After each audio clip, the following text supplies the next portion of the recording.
Shalom, giving all praise to Yahweh Hashem, Yahushua Hashem, Makakodash, giving all praise to Yahweh Hashem, Yahushua Hashem, Makakodash. Now with fun called Halal Yom, La Yahweh Hashem, Yahushua Hashem, Makakodash. Shalom to all the potential elect out there. So I'm going to get right into it, and I'm going to entitle this video, does Acts 15 verse 17 contradict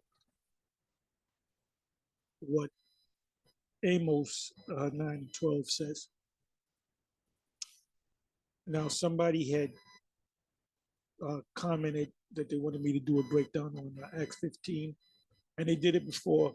They left the comment before, but I forgot about it. I did mention sometimes people leave me comments, notifications, and I forget. So I believe it's the same individual that asked the second time. So I'm going to go into this. And I did a couple of videos. I went into James 15, but I didn't go into the whole chapter. But the key point, because pretty much all of this, it says the council at Jerusalem, right? Concerning being saved, if only if you're circumcised. So I don't know if he's talking about this. When you read from the first verse on down, it's pretty much self-explanatory.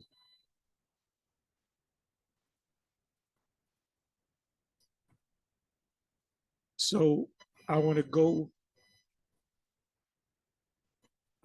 to 13 verse, sorry, and then read down.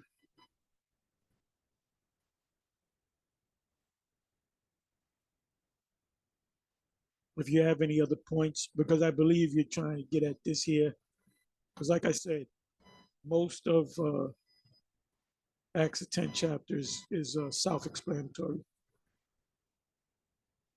But this is the part right about here, starting from the 13th verse, 17th verse, all these verses is a little controversial. And this is something that Christians can use to say, to go back to the Old Testament, which is the book of Amos, and they can say, well, see, the Most High always wanted the Gentiles to have an opening, especially Esau. So we're going to do that. And like I said, if you have any other part of this, like I said, for the third time, James 15 is self-explanatory. This part will be hard to explain when you bring in Amos 9. So anyways, it's James judgment, right? This is 13 verse, Acts 15, verse 13. And after they had held their peace, James answered, saying, you know what I got to do? I'm going to do this.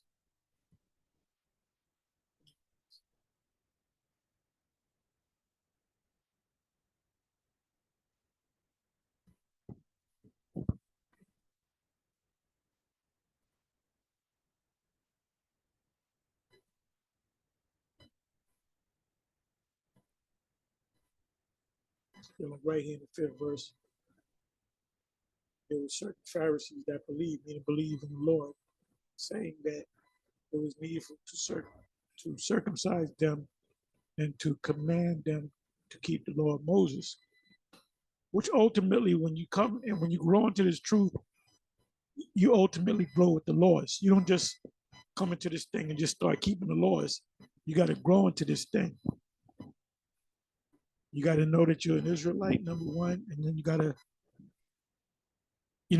understand who became the savior for you. And then you grow. You can't take a man that's been in this thing. The scriptures call him a novice. He's been in this thing for a month, and all of a sudden he's a top teacher, or even a year. You have to grow in this thing. That's why a lot of people, they fall off. Like a lot of people in IUIC, they fall off. They get disenchanted and they fall off because they put a burden on them to keep this law, keep that law. You're not doing this right. the most important laws is not eating anything with blood, don't commit adultery, don't be a mo. Just laws like that. You just can't come in any way you want to come in. So there's certain laws unto death. And then as you grow, then you keep more laws. As you grow into this thing. This is the problem that the Apostle Paul had with Corinth. Why did he have such a hard time with Corinth? Because they went from following the Hellenistic customs and ways into coming into this truth. Why do you think Paul said, like if you go to 1 Corinthians 11, 1 Corinthians 14, really the whole 1st and 2nd Corinthians, he had a lot of work to do. And for example, he said women are not supposed to teach, women are not supposed to be opening their mouths, women should ask their husbands at home. Scriptures also say a woman should have a man. And there's special cases where a woman doesn't have a man. It especially deals with a woman that was a widow. She's at a certain age, and she's part of the work by helping the brotherhood. That's in Romans chapter 16. And women covering their heads, and men uncovering their heads, and men not having long hair. Because why did they have long hair? And it wasn't like one person that had long hair. It was pretty much all the men that had long hair, because they were part of that custom. Just like you got Jake in this system today, the average Jake on the street, they got tattoos all over them. You know, if you in the hip hop, if you a drug dealer or whatever, you live that Jake worldly spirit. You know, you got the crazy haircuts, you got the long hair, you got the tatted up, you rocking the Jordans or whatever, the Yays, Jake pretty much dresses according to the fashion of the Jake world, not necessarily the Edomite world, but the Jake world. They dress a certain way. Jake could kill you over a pair of damn Jordans, man. And that's all throughout the news. He'll do some transaction for a pair of, classic old school Jordans that's been preserved, because people buy Jordans to preserve them, not wear them, and then to sell them when the price goes up. So Jake will say, well, I want to get him. Let's meet over here. Then the dude pulls out something, stab the guy up, or kills the guy, and take the Jordan. And that shows you the mentality of our people, that they must be destroyed. Our people in that worldly, beastly spirit, they must be destroyed. They must be destroyed. You can't rehabilitate them. You can't take them to the kingdom and rehabilitate them. You have you have to kill them. That's from, if you know where I got that from what movie I got that from, you're good. All right? You can't rehabilitate them. No, you just killed them. Tell me what movie that's from. Anyway, you got to have a little fun with this. Okay, so let me where am I going to start? Like I said, I don't want to just read the whole thing. I just want to get to the point. But there arose up certain of this sect of the Pharisees which believe. What does that mean, which believe? There were Pharisees and scribes that said, yeah, I believe he's a Messiah. So you got people that are saying, you guys are scribes and Pharisees. Well, guess what? Paul was a scribe. Even when he followed the Lord, he said he still was a scribe. He was considered a scribe, a Pharisee rather. And he said his father was a Pharisee. And he was trained in the law by his father. His father took another Pharisee / scribe named Gamaliel to teach Paul the law, statutes, and the commandments. See, the Apostle Paul came out of a prominent family. He wasn't a. You got to understand that Peter and the 12, some of them fishermen and so forth. Well, Peter, Andrew, James, and John, they were fishermen and they were following John. Well, the three of them. Peter wasn't following. Remember, Andrew, which was one of the 12, he came into this truth before Peter. Peter came in through his brother Andrew, but Peter was the one that was a prominent one out of the 12. Upon this rock, Peter, I will build my church. Why? Because the positions were already set in previous lives. Reincarnation. Reincarnation is biblical. For you new ones out there, you Padawans. It says, but there arose up certain of the sect of the Pharisees, which believed, saying that it was needful to circumcise them and command them to keep the laws of Moses. Which that's a good point, but they're coming out of that heathenistic world. So you got to work with them. So it says, what is this, 6th verse? And the apostles and elders came together for to consider of this matter. And when there had been much disputing, Peter rose up. So there was an argument. It was a debate. Peter rose up and said unto them, men and brethren, ye know how that a good while ago the Most High made choice among us that the Gentiles, meaning the Israelites, that didn't know that they were Israelites. Go back to 1 Corinthians and 2 Corinthians, where Paul had to say women are not supposed to teach, women are not supposed to have authority over the man, women are to keep silent when in gatherings, women are to be married, women are to ask their husbands at home, women are to cover themselves, cover their heads. It says because of the angels, men are not supposed to have long hair, which is against nature. So he had to slowly bring them out of that. And the people of the church of Corinth had a problem helping them out. And he said, well, I'm going to teach you anyway, whether you give me something or not. That's 1 Corinthians chapter 9. And that's that whole scripture. Somebody got to do a video on that. If not, I'll do a video on it. But that says a whole lot. Made a choice among us that the Gentiles, meaning the Israelites, that were in a Gentile state of mind. And where does that go back to? When you go into the Apocrypha, the main place you go to is to prove that they became gentilized. That's a word that I made up with, gentilized, or Hellenized, or Greekized. Is during the time period of Antiochus Epiphanes, where they forced them. They said you can't call yourself a Jew. Well, that's what's happening now with the ADL. They're basically telling Kyrie, look, Kyrie better not go to the IUIC because they'll suspend his ass again.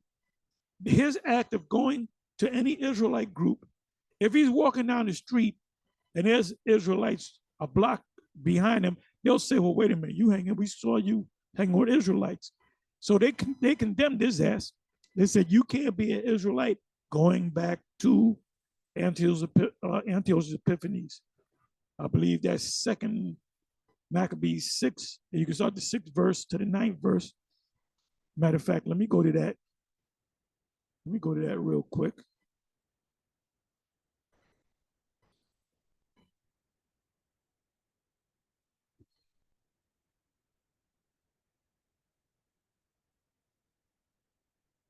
Two Max 6.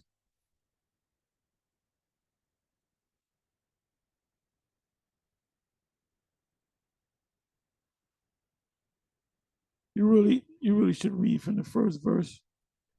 It's going to the point. Okay, 5th verse. For the altar also filled with profane things, which the law forbiddeth. I got to go to the first verse. Not long after this, the king sent an old man of Athens to, which was an Israelite. So when you go to Acts 17, when Paul spoke to the men of Athens, they were Israelites. You had Israelites living in Athens, Greece, calling themselves Greeks, but they were so-called black people.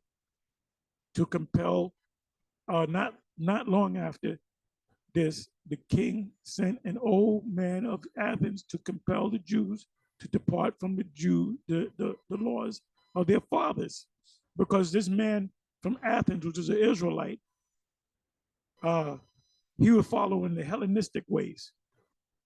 So Antiochus said, well, let me get one of them of the same race, but he's Hellenized, to talk to these people. The benefits of following the Hellenistic ways. It says that not to live after the laws of the Most High, and to pollute also the temple in Jerusalem. What did they ultimately do? They put a pig in there. And that's a did. He's probably a member of the ADL. And to call it the temple of Jupiter, Olympus. By the way, Jupiter, you watch these superhero type movies and comics and stuff. Well, back in ancient Greece, you had superheroes. You had Hercules, you had Jupiter. Jupiter was like the head god. And Jupiter was a so-called black man. And all the gods were black. So who wrote them stories, those stories during that time period, which is called Greek mythology? Jake wrote them stories, man. You think Esau is going to write a story about Jupiter, the head god, and make him look like a Jake? That's the power and influence that we have. And that's why they're afraid of Kyrie, because he's an influencer. And that in the reason of the Jupiter, the defender of strangers, as they did desire, that dwelt in the place. The coming in of this mischief was sore and grievous to the people. Fourth verse. For the temple was filled with riot and reveling by the Gentiles, so you had a mixture of actual Gentiles, and you had Jakes that were following the ways of the Gentiles. So they profaned the temple, who dallied with harlots, and they had sex in the temple. They defiled the temple and had to do with women within the circuit of the holy places, and besides that, brought in things that were not lawful. Now, you know what I'm going to do? Let me do this.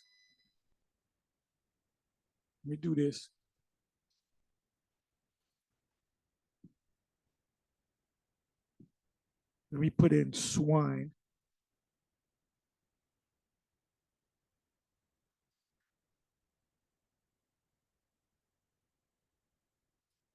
Let me modify it.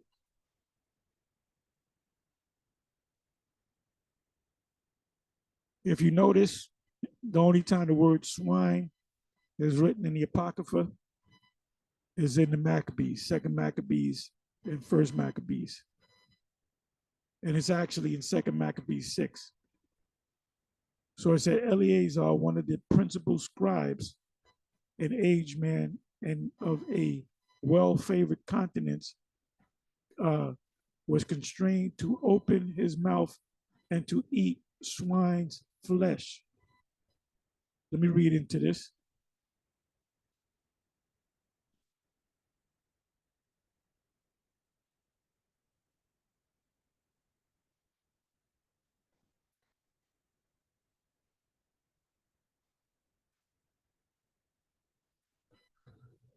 Do it this way.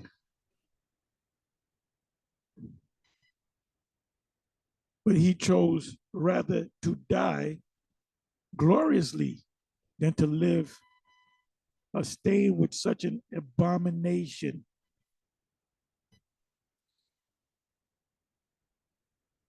He said, I'll die before I eat swine. It did So first Maccabees 1 verse 47, and you got to read this first chapter. First Maccabees 1, you read the whole chapter. It names names. It names Alexander. It names Alexander's father. It names, I believe it also, well, it names Antiochus. So it names names. It says set up altars and groves and chapels of idols and sacrifice swine flesh and unclean beasts. So that's how they defiled the temple.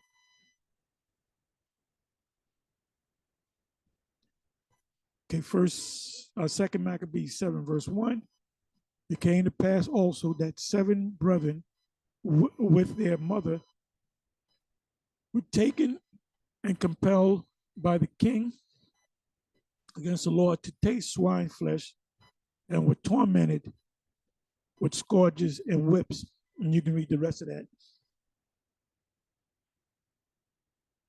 So this is what these small hats are doing. They're basically saying, look, you better condemn this whole Hebrew Israelite thing altogether.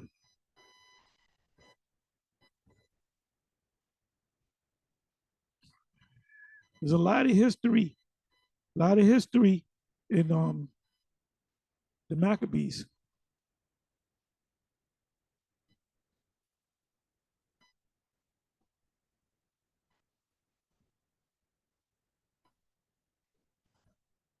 Fifth verse. The altar also was filled with profane things, which the law forbiddeth. Neither was it lawful for a man to keep Sabbath days or ancient feasts. They couldn't keep the Passover, couldn't keep the Day of Atonement, they couldn't keep the memorial blowing of the trumpets. They couldn't keep any of those days, which Alexander allowed them to keep it. It said, neither, sixth verse again, neither was it lawful for a man to keep Sabbath days or ancient feasts or to profess himself at all to be a Jew. What are they doing with Kyrie Irving? They're saying, they don't even want to hear you say that you did. They don't want to hear shalom come out your mouth. So they got him shook. They shook his ass. And you know what he did?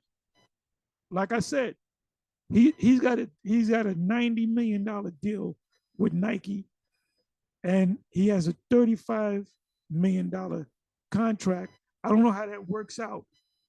I don't know if it's 35 million a year or 35 million for a number of years.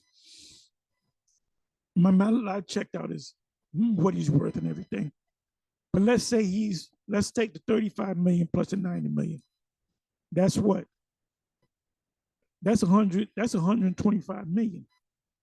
If you lived for 100 years, you can live off $1 million a year for the next 125 years. So why did he tuck tail? Why did he bitch up? Because he loves money. The love of money is the root of all evil. So ultimately, he completely sold out. He tried to stand up. None of them jakes really backed him up because they're all insiders. They know what can happen to them, especially if you go up against the Jays, the small hats. They're very powerful. They're the ones that control everything. The number one family of the Edomites are these people, man. You got them and the Germans.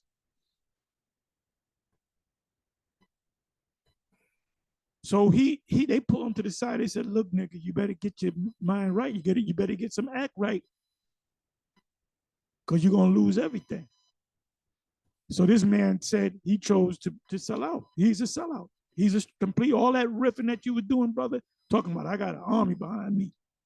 Well, your army came out the other day and you shitted on your army. The IUIC is your army. That was your army. And you shitted on them. I don't want to talk. I just want to talk about basketball.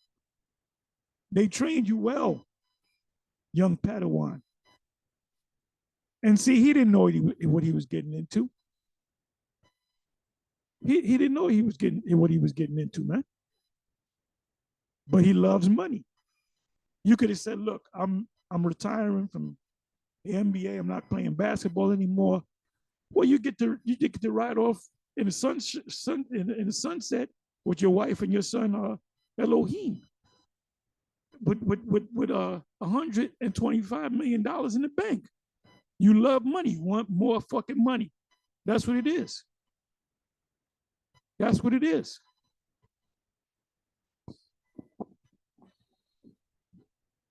Maybe IUIC would know in the future not to hop on a damn bandwagon or some goddamn celebrity, man. Oh, y'all tried it with Kendrick Lamar.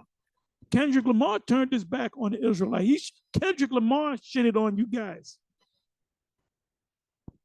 Okay, you went out there. Okay, that's cool. I ain't got no problem with that. You went out there, you spoke, you marched around. Y'all are Israelites. That's cool. I don't totally knock y'all. But it backfired on y'all, man. This guy chose Massa. So it says in the 7th verse, really, this is all we need. Neither was it lawful for a man to keep Sabbath days or ancient feasts, or they bet them ADL, they better not catch you at no Passover with some lamb in your mouth in the springtime, because you will be through. Not a fact, ancient feast or fast, fast, or to profess himself at all to be a Jew. Don't even tell you, look, you out there somewhere where nobody hears you and you say, I'm a Jew. There's going to be a small hat that's going to jump out your damn pocket with a damn tape recorder saying, what did you just say? What did you just say, nigga? It says, and then, so they got him. They got him, man. And in the day of the king's birth, every month they were brought by bitter constraint to eat of the sacrifices, which were pig. And when the fast of the, it says fast of Bacchus, it should be feast of Bacchus, were kept, the Jews were compelled to go in procession to Bacchus carrying ivy. And then they put tattoos on him in the name of the god Bacchus, okay? And that's a whole another subject we can get into about Bacchus or Dionysus. That's the god of partying out there. When you niggas go out there clubbing, you do it in the spirit of Bacchus. Chambering, reveling. Moreover, there went out a decree to the neighbor cities of the heathen by the suggestion of Ptolemy against the Jews that they should observe the same fashions and be partakers of their sacrifices. 9th verse. And whoso would not conform themselves to the manners of the Gentiles. So when you go, let's go back to the New Testament. With Cornelius, what was Cornelius? Cornelius was a Gentile, but what type of a Gentile? What was his race? Where did his seed go back to? His seed went back to Judah. When you go back far enough to Cornelius' line, Cornelius' line, his father's father, had to go back to one of these people during the time of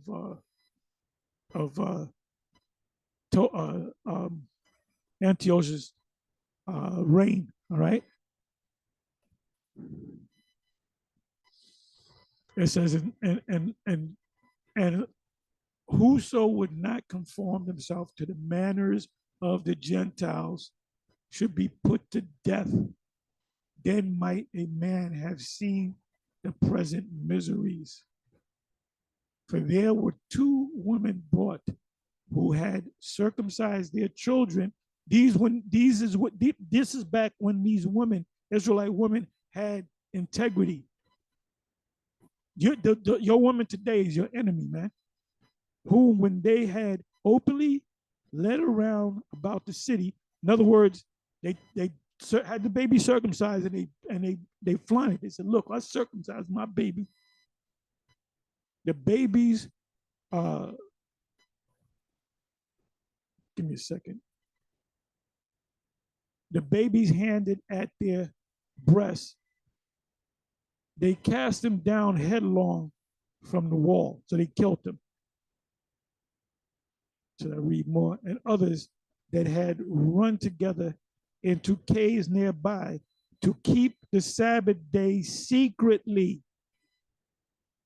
When you go into the history during the time of Christopher Columbus and Torquemada, the history of the insurrection, what was that called? Is that called the insurrection?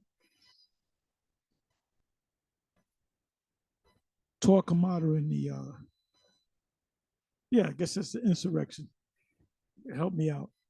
But anyway, yeah, I believe that's it. Let me do this. Let me do this. Let me do this, just to be on the safe side.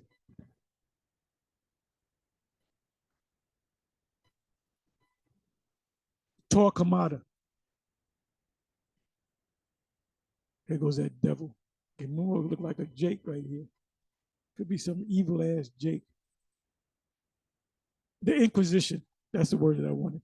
It came to me. But if you go into the history,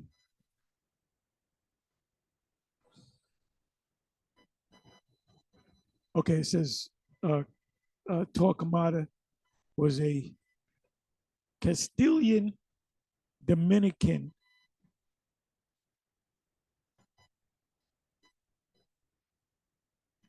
Castilian Dominican. What is this? A friar and first Grand Inquisitor of the tribunal of the Holy Office, which today is like Roman Catholic back then. A body created in 1478 to uphold Catholic religious orthodoxy across the jurisdiction of Castile and Aragon, which is Spain.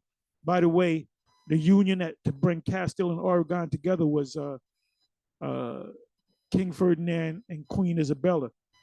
When they were brought together, that brought those two kingdoms together, Castile and Aragon. So that's a lot of history right there. I'll be here all day going through the history. And that's what they did back there. When they were two kids, they already said, you know, the king, the current king and the current other king, they would have, one would have a daughter, the other one would have a son, and they would raise them up so that when they became of age, they would marry each other and cause the two kingdoms to come together and create a bigger kingdom. So having a daughter was really like having money. If you had 20 daughters, you know, beautiful daughters, that's money right there. You're gonna become rich.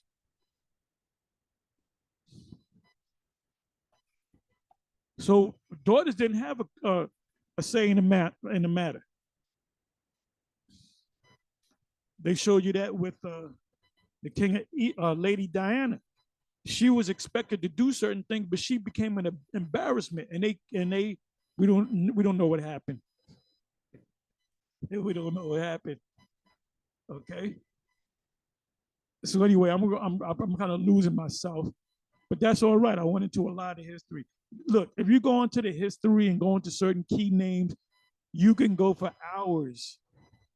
You can go for hours, and there's no way for one person to give you all the history. History is vast. So where am I at? Where am I?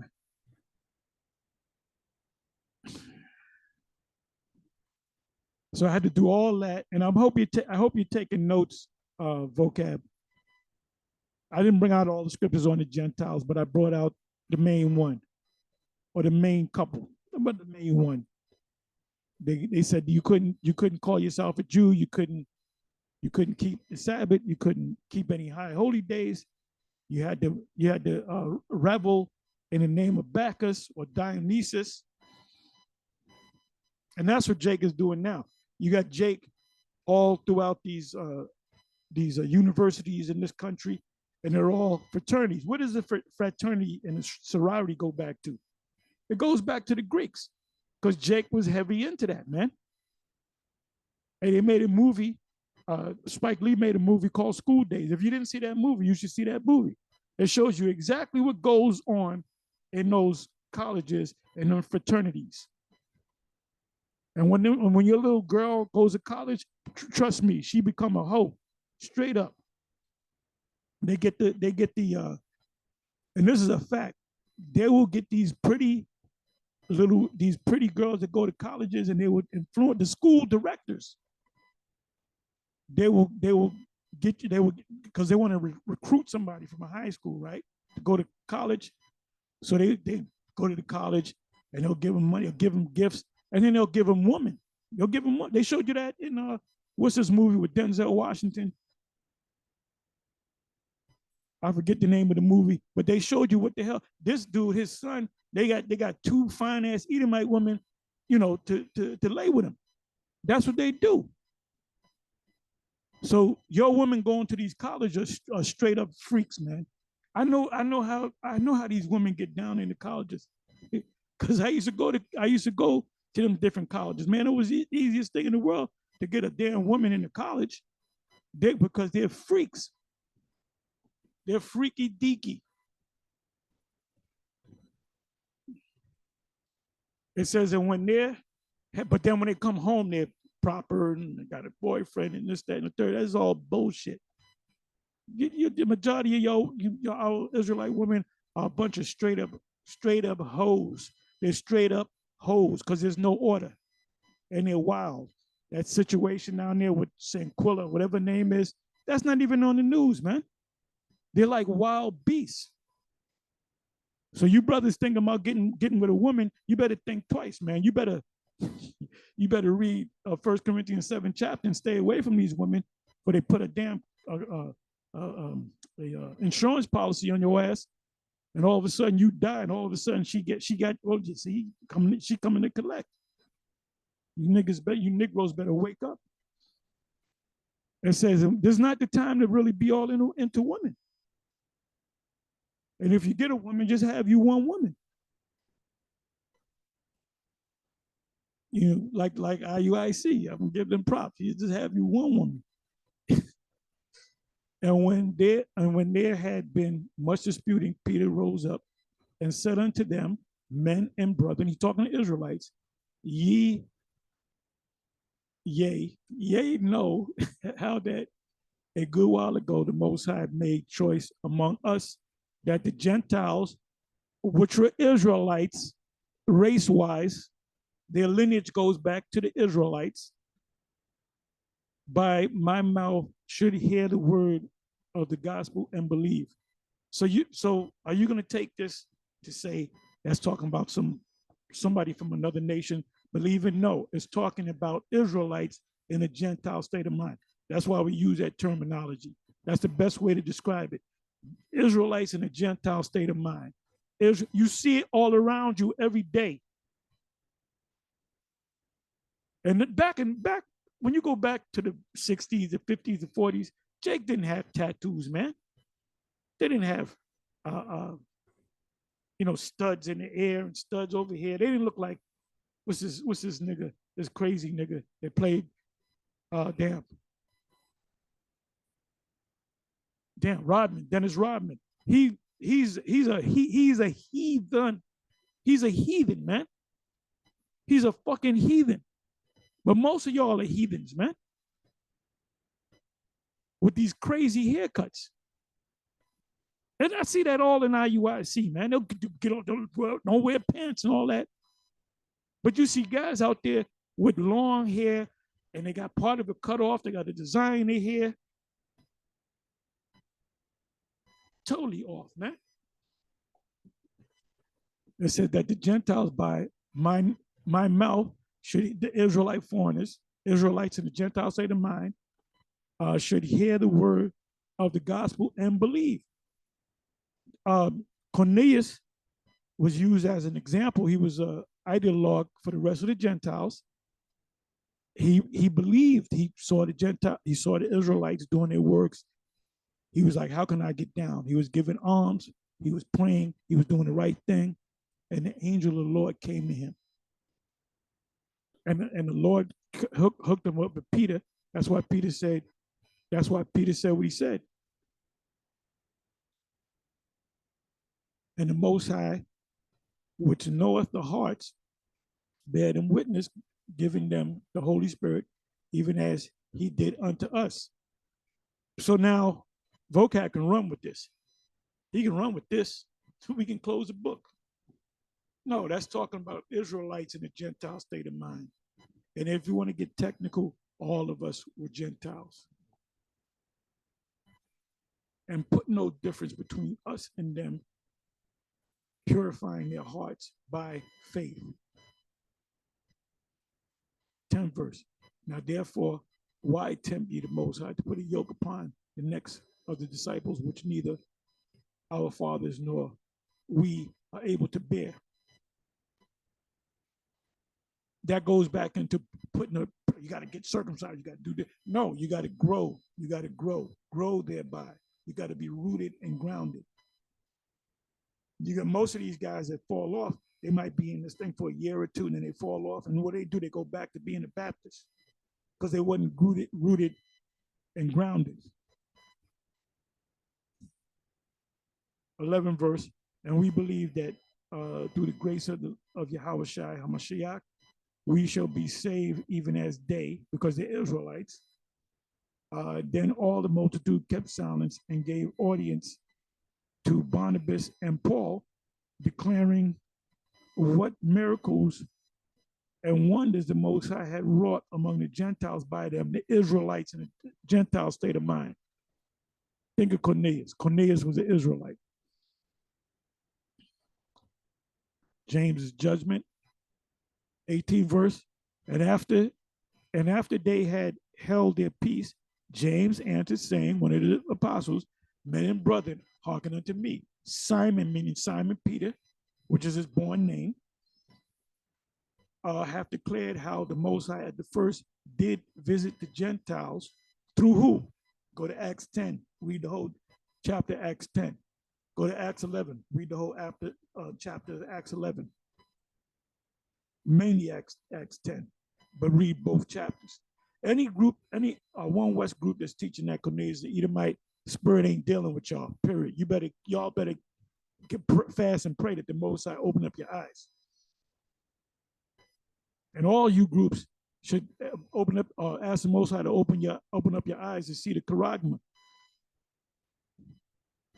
And to disagree the words of the prophets. What prophets is it talking about specifically? It's talking about Amos, the prophet. It is written, after this, I will return and will build again the tabernacle of David, which is fallen, and I will build again the ruins thereof, and I will set it up. Meaning he's going to bring the Israelites that were back in the generation of David back together. So we call ourselves the house of David, that the residue of men might seek after the Lord, which are Israelites, and all the Gentiles, which are Israelites, upon whom my name is called, saith the Lord. Because Cornelius, whether he's a Judah, he's probably Judah, Benjamin, or Levi, so his name was called. So they probably say, well, you a Judite. Okay? The Lord Yahweh, who doeth all these things.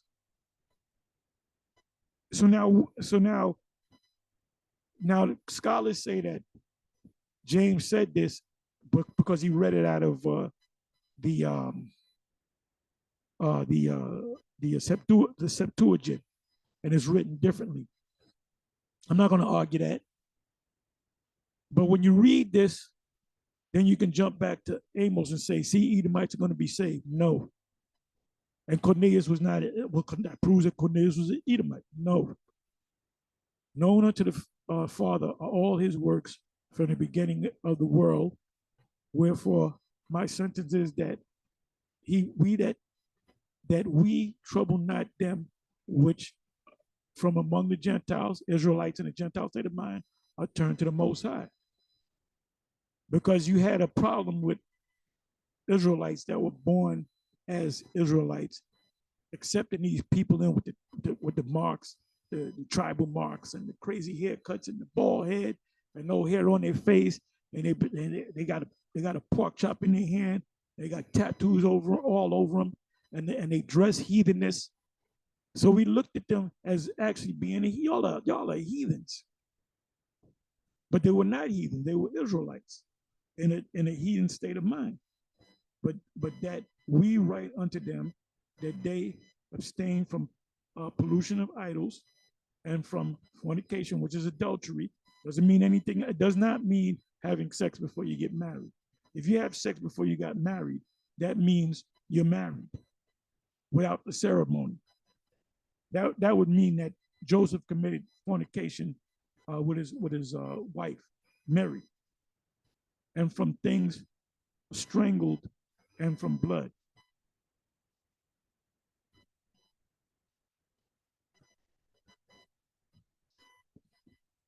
I don't got to read no more of this. If you have any questions, you want me to read specific verses, go more into specific verses, but the rest of this is pretty much self-explanatory. So now we're going to have to go to Amos. Amos 9. We'll go right to the point. Then I'm going to close it.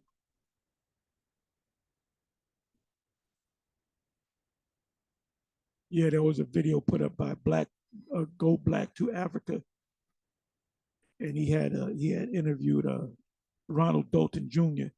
And I was watching some of it. I got to get some time out to watch the rest of it and critique it.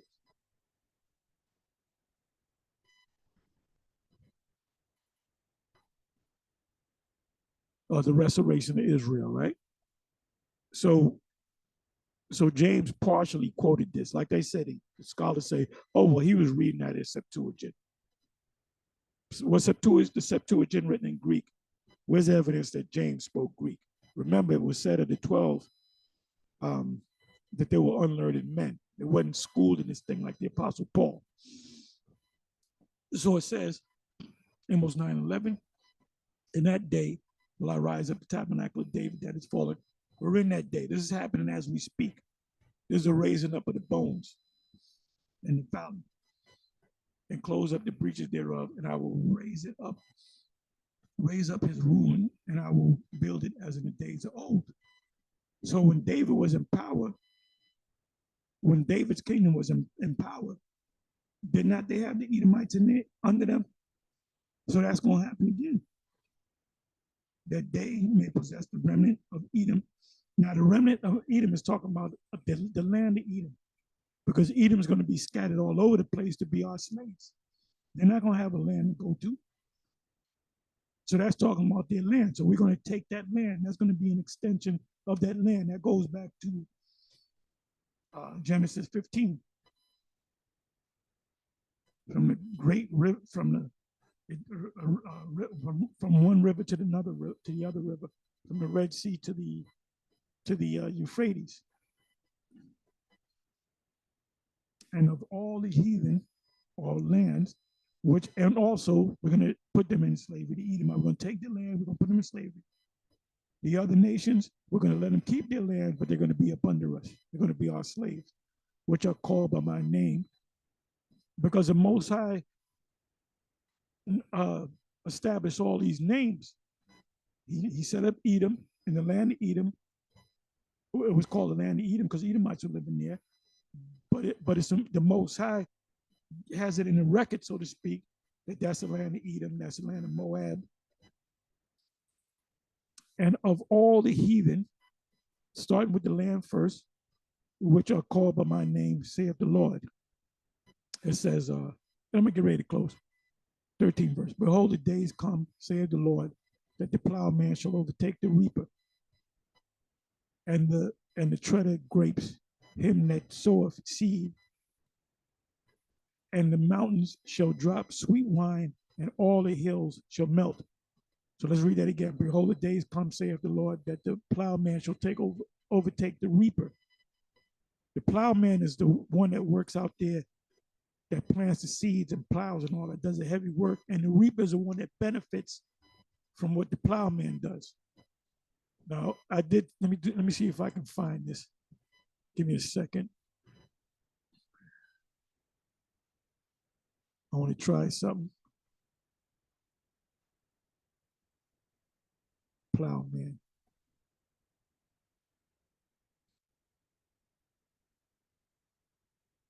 Doeth the plowman plow all the day to sow? Doeth he open and breaketh the clods of his ground? Meaning, we're the slaves. And this is we just read that verse. Now I want to go into the root word. Let me see if I can find this again.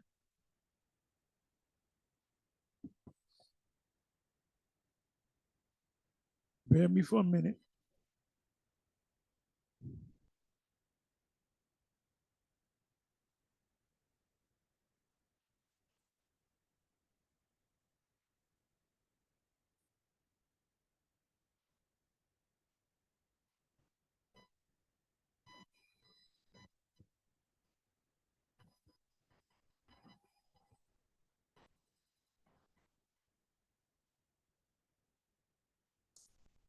Let me try it this way. I forget how I figured that out, but it was a long time ago.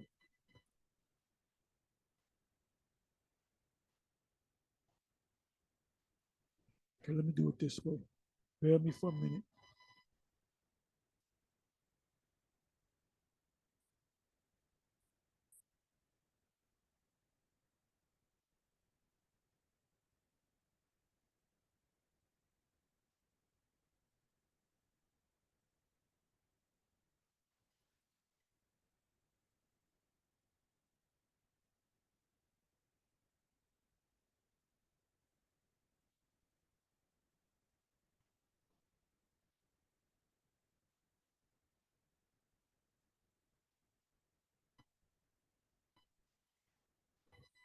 I forget how I broke that thing down.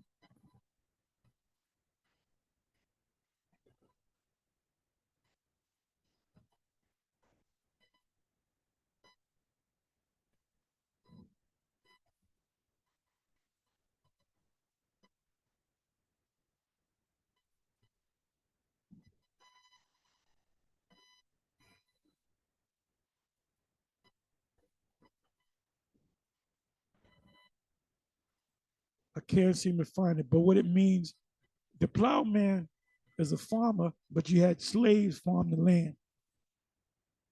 And it was the owner of the farm, or the owner of the slaves, that reaped the benefits of the work that the plowman did, and we represent the plowman.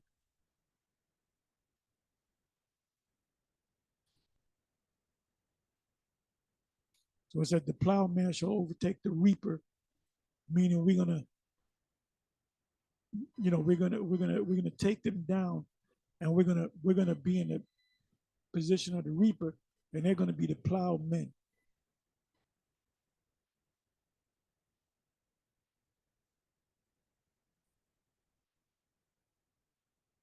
So ultimately, you know, this man is going into captivity. And why? Because it was set up by the Heavenly Father, whether they put us in slavery or not, but they put us in slavery. He that leads into captivity shall go into captivity. What does Isaiah 14:1 and 2 say? There's many precepts. There's many precepts on, you know, payback, reciprocity. You reap what you sow. What goes around comes around. And they're afraid of that. They're scared. Anyway, with that, I'm going to say shalom.